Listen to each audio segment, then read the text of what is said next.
One is that our identity and our aspirations for Goa being a state has been fulfilled politically or as an identity. But there has been rampant development. Hills have been bulldozed for this development. Just to take example of the Resh Magos hill, it was a beautiful green hill, Yes. and they have put up that structure now. Huge structure is coming up. First hill that came up was that Tata this thing in Betim. So one after another, our hills are being cut, axed everywhere. The trees are being axed. Okay, so natural heritage is on the radar of insensitive development. So our natural heritage is being destroyed. Our now we are worried about our river being diverted, our springs, our ponds, our lakes. People throw garbage, and there is rampant construction everywhere. Just should be intellectual hub. That's what they say. It can be because people of Goa are really intellectuals. But what is the government doing? Right. It should be educational hub. What Goa is doing?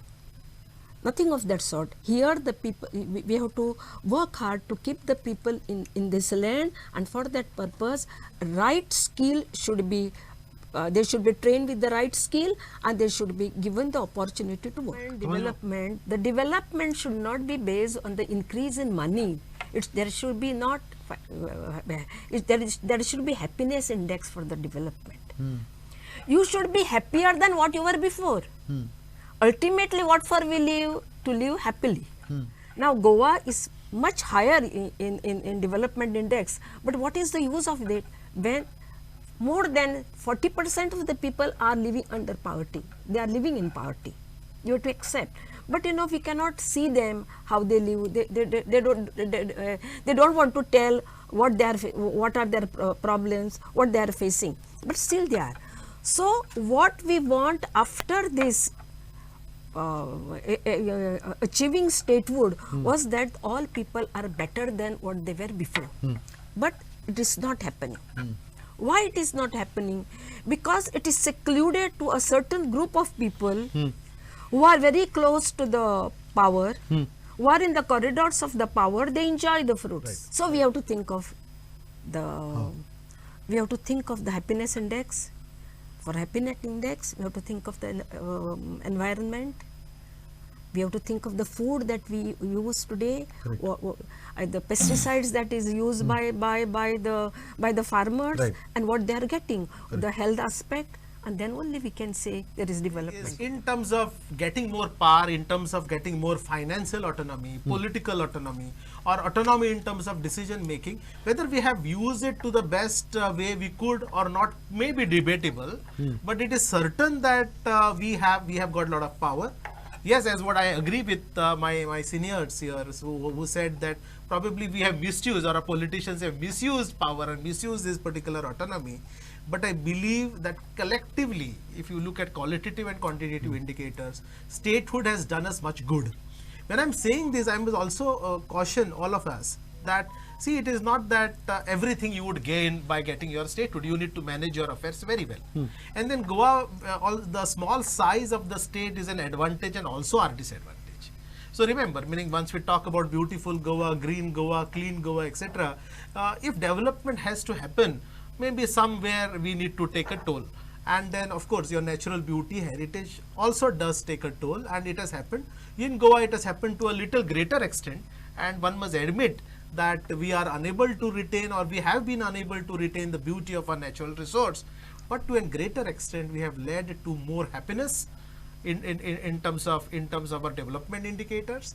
We have got more political and financial autonomy. Probably we have not been able to use well because the politicians have failed us, but statehood overall has made us good. So per capita income, etc., we have grown excellently well as compared to other developing countries. I'm not even comparing states. But there are some three important problems, or very perennial problems of the state. First, the economy, the structural economy of Goa is eroded now.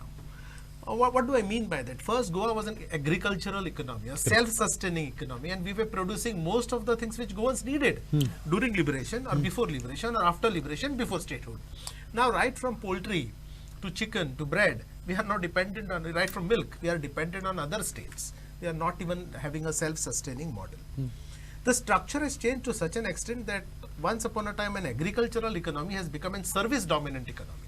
I have no problems about services if the services comprises of IT exports, if it comprises of pharma exports, it comprises of high skill. But here when I am talking about services in the state of Goa, these services are only come from maybe casino dealings, or it comes from real estate, or it comes from hotel and entertainment. Now these are not sustaining models. So therefore the structure of the economy has eroded. So that's the first problem. Second, we have seen is massive unemployment. If you look at the numbers today of Goa state, it is the highest across all states in the country. And The unemployment the figures. unemployment figures are highest.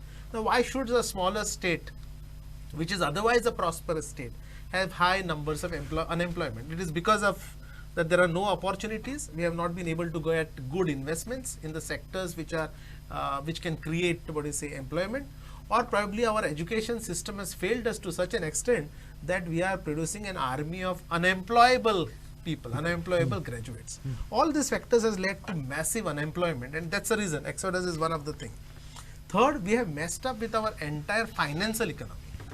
As a government, here I blame all the successive governments after 80 or 85 or 87 after the statehood.